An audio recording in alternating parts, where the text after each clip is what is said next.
የጥበብ መነሻ ራሱ ህይወት ነው ይለናል የዛሬው የስዕል ኤግዚቢሽን ሪቪዋችን ባለቤት ሳሊ ማሪ ተሾመ። ሳሊ ማሪ ተሾመ እባላለሁ። መርካቶ አካባቢ ነው ተወልጄ ያደግኩት። ሰላም የቻናሌ ቤተሰቦች፣ ዛሬ የምንገኘው አንድ ለየት ባለ የስዕል ኤግዚቢሽን ነው። አብራችሁ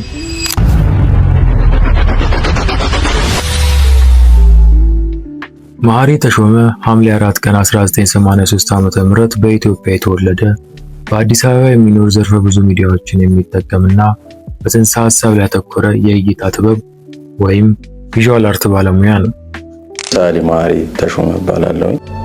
መርካቶ አካባቢ ነው ተወልጄ ያደግኩት።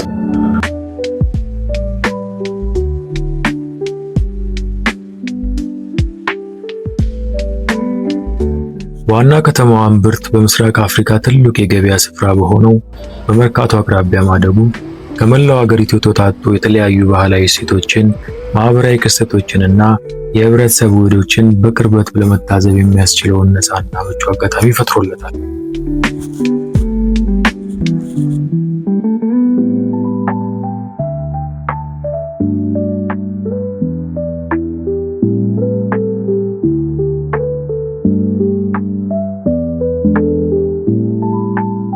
ለስዕል መነሻ የሚሆኑት እዛ በቃ በኑሮዬ ላይ በጉዞዬ ላይ እዛ ውስጥ ከማያቸው ቀለማቶች፣ ፎርሞች፣ መስመሮች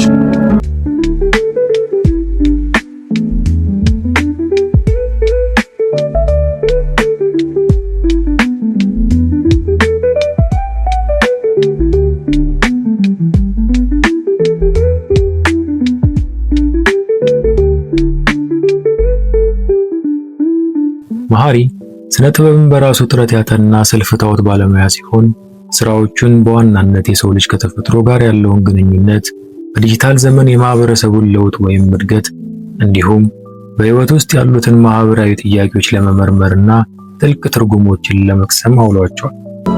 ራሴን በራሴ ለማስተማር ግን ከዛ በኋላ የነበረው ውጣ ውረድ ከፍተኛ ነው። ማለት ስዕልን ከትምህርት ቤት ውጪ ሆነ ለመማር በጣም ብዙ ነገሮችን ይጠይቃል።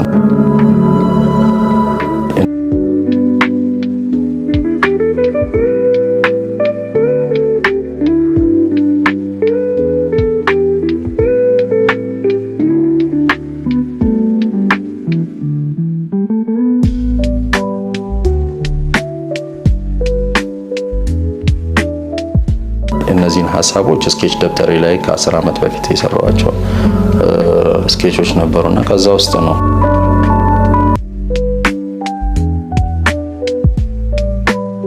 ከተፈጥሮ ያገኘው ጉልበትና በራሱ ባዳበረው ጥልቅ የቴክኒክ ዲሲፕሊን እየተመራ በ21ኛው ክፍለ ዘመን ህይወት ውስጥ የሚንቀሳቀሱ ውስብስብ መዋቅሮችን፣ የስነ ልቦና ለውጦችንና የማይታዩ መንፈሳዊ ማዕቀፎችን በስራዎቹ ለመግለጽ ፍንጭ ለመስጠት ይጥራል።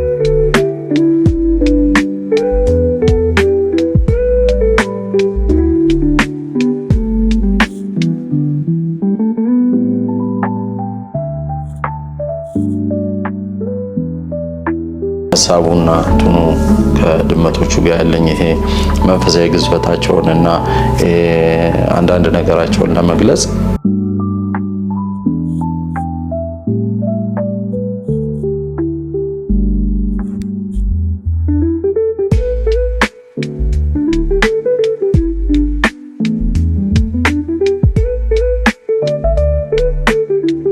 በዚህኛው አይነት ወሰዱኝ አሁን እስካለው ስብስብ ድረስ ማለት ድመት በህልም እንኳን ስታያት መንፈሳዊ እንትኖችን ነው ጥሩ መንፈስን የመግለጽ እንትን አላት ተብሎ ይታሰባል።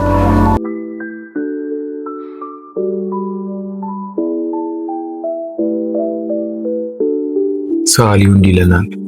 ለእኔ ስነ ጥበብ በውስጥ ያለውን ስሜት፣ ሐሳብና መንፈስ ቅርጽ የምሰጥበት መንገድ ነው። ይህም በዙሪያዬ የሚያልፉትን ውስብስብ የህልውና ክብደቶችና የህይወት ገጠመኞችን ቀለል ባለ ጂኦሜትሪካዊ ፎርሞች፣ ቀለማትና መስመሮች የመተርጎም የ3 አስርተ ዓመታት ጥልቅ ጉዞ ነው። እኔ ወደ ካንቫሱ የምቀርበው ዝም ብዬ ቅርጾችን ለመደርደር ሳይሆን በዕለት ተዕለት ውሎዬና በጉዞዬ ውስጥ የምታዘባቸውን ሁኔታዎች ከመንደሩ የህይወት ንቅናቄ እስከ ረቂቁና ሜታፊዚካዊ ዓለም ድረስ እንደ መገናኛ ድልድይ ሆኜ ለማገልገል ነው።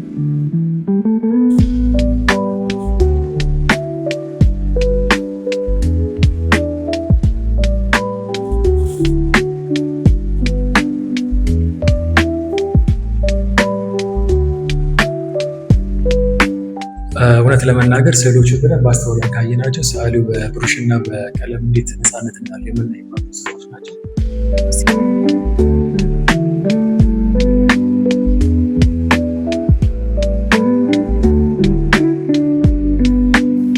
የፈጠራ ስራዬ የአንዳንዱ የቀለም ክፍ ፍጹም እውነትን የመፈለግ ጽኑ ጉዞ ነው።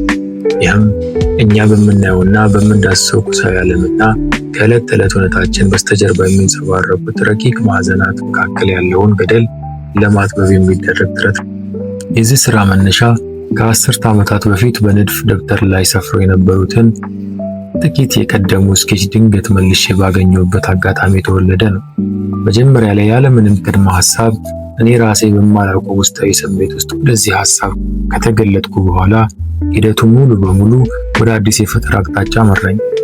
የጎዳና ድመቶች፣ በረንዳዎች፣ በቅጥር ግቢዎችና በሸራ አስጋሪዎች ላይ በብርድና በዝናብ የሚያሳዩት አስገራሚ መኖር ጥንካሬና የመጋፈጥ አቅማቸው መርካቶ ውስጥ በጠዋት ወጥቶ ማታ እስኪገባ ድረስ ሕይወትን ለማሸነፍ የሚታገለው የማህበረሰብ የኑሮ ውጣ ውረድና የህልውና ግብግብ ጋር በቀጥታ ተቆራኝቶ ታየኝ።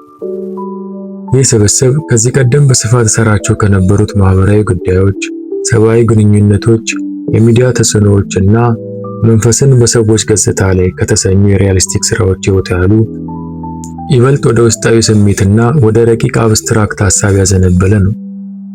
በዚህ ስብስብ ውስጥ ድመት የሰፈረው ስነ ጥበባዊ ምርምሬ ዋና መገለጫ ሆና ታገለግላለች። እሷ በዕለት ተዕለት የጎዳና ትግልና ባለቀው ረቂቅ ዓለም ውስጥ በአንድ ጊዜ የምትኖር ምስጢራዊ ፍጡር ናት። ሰው ጋር ያላት ቀረቤታ፣ ለሰው ልጅ ካላት ፍቅር፣ እንደዛውም ደግሞ ቁጡና ደግሞ ገዘፍ ያለ ስሜት እንዳላትም እዛው የምናያቸው ነገሮች ናቸው። ድመት በዝምታና በጥርጣሬዋ በሰውና በቁስ መካከል ያለች ሕያው ድልድይ ናት።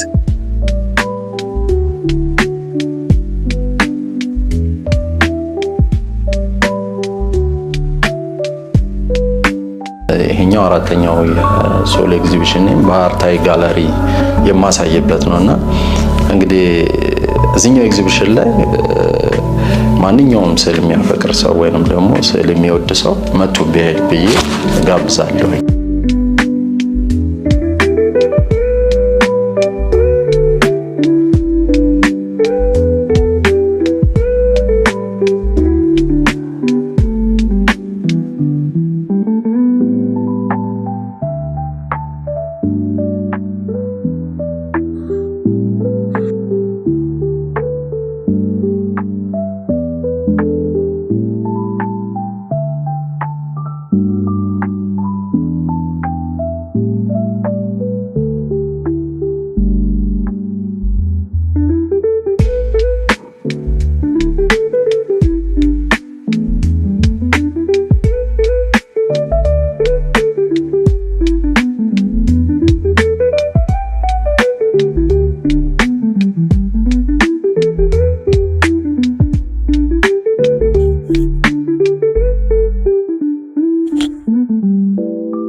ሰዓሊና አርክቴክት አብነት ነበርኩ። ቀጣይ ሳምንት እስክንገናኝ ድረስ መልካም ሳምንት።